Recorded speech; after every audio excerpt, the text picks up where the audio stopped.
Sir बहुत सारी लंबी लिस्ट बनी हुई है, कोई 50,000 इन्वेस्ट करना चाहता है, कोई 2 लाख रुपए इन्वेस्ट करना चाहता है। अंशुल जी, वैसे तो आपने जब शुरुआत में बताया कि इंडेक्स थोड़ा थक रहा है और यहाँ पर प्रॉफिट बुक करना चाहिए, लेकिन कौन से ऐसे शेयर्स हैं जहाँ पर कि लॉन्ग भी बना सकते हैं या जिनको बाय किया जा सकता है?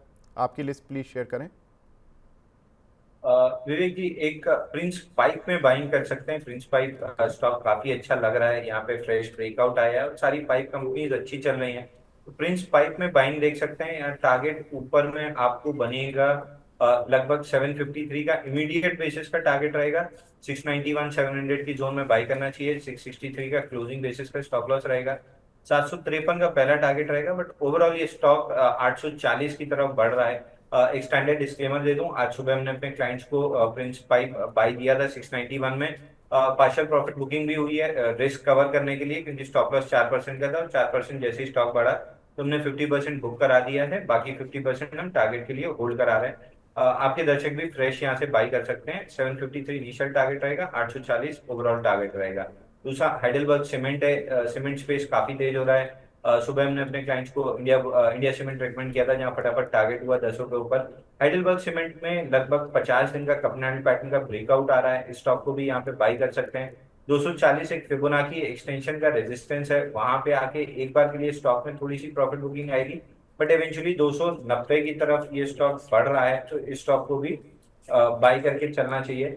इसमें भी स्टैंडर्ड डिस्क्लेमर दे दूं, 221.50 में सुबह हमने अपने क्लाइंट्स को बाई किया था। 228 रुपए में रिस्क फ्री हो रहे थे, तो हमने 50% प्रॉफिट बुक कराई है।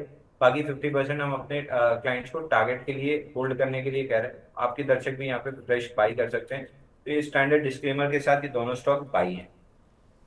बिल्कुल, जिस खबर पर हम बात कर रहे थे कि यहाँ पर कि कौन से शेयर्स हैं जो कि हमें बाय करने चाहिए, और बहुत सारे कॉलर्स के सवाल भी आ रहे थे, तो उनके लिए रिकमेंडेशन है। लेकिन एक इम्पॉर्टेंट डेवलपमेंट ये यहाँ पर आता हुआ, जिसकी वजह से हमने देखा कि मार्केट्स डे हाई पर आ चुका है। सेंसेक्स 300 पॉइंट पार कर चुका है और निफ्टी करीब 80 पॉइंट आ चुका है।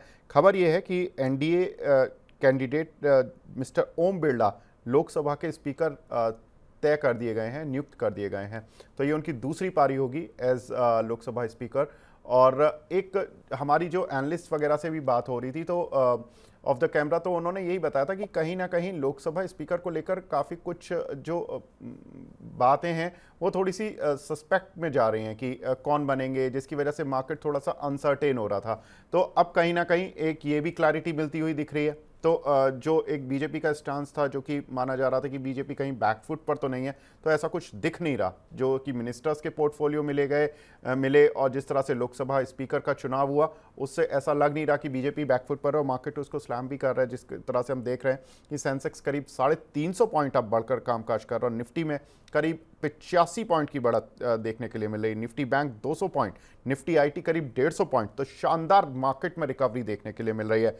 संतोष सर भी हमारे साथ कुछ कॉल शेयर करके गए थे मल्टी बैगर आइडियाज़ में, उनकी भी कॉल ले लेते हैं। उन्होंने कौन सी ऐसी कॉल्स बताई जो कि हमारे दर्शक उनमें अपनी पोजीशंस बना सकते हैं। तो उन्होंने एक कॉल जिस पर कि ऑलरेडी बात भी की थी, फिलिप्स कार्बन ब्लैक पीसीबीएल के नाम से शेयर आता है। 268 रुपये का ये शेयर चल रहा था जब उन्होंने बात की थी, और 340 रुपये का वो टारगेट बता कर गए हैं। उन्होंने ये काउंटर, आई रिमेंबर कि किसी एनएमडीसी पर जो सवाल आया था, उसको उन कॉलर को बोला था कि वहाँ पर लॉस बुक करके पीसीबीएल में अपनी पोजीशन बना लेंगे तो उनको ज़्यादा बेहतर रिटर्न मिलेगा। 340 रुपये के टारगेट के लिए आप इस काउंटर पर अपनी पोजीशन बना सकते हैं। तो मल्टी बैगर पिक्स में फ़िलहाल इतना ही।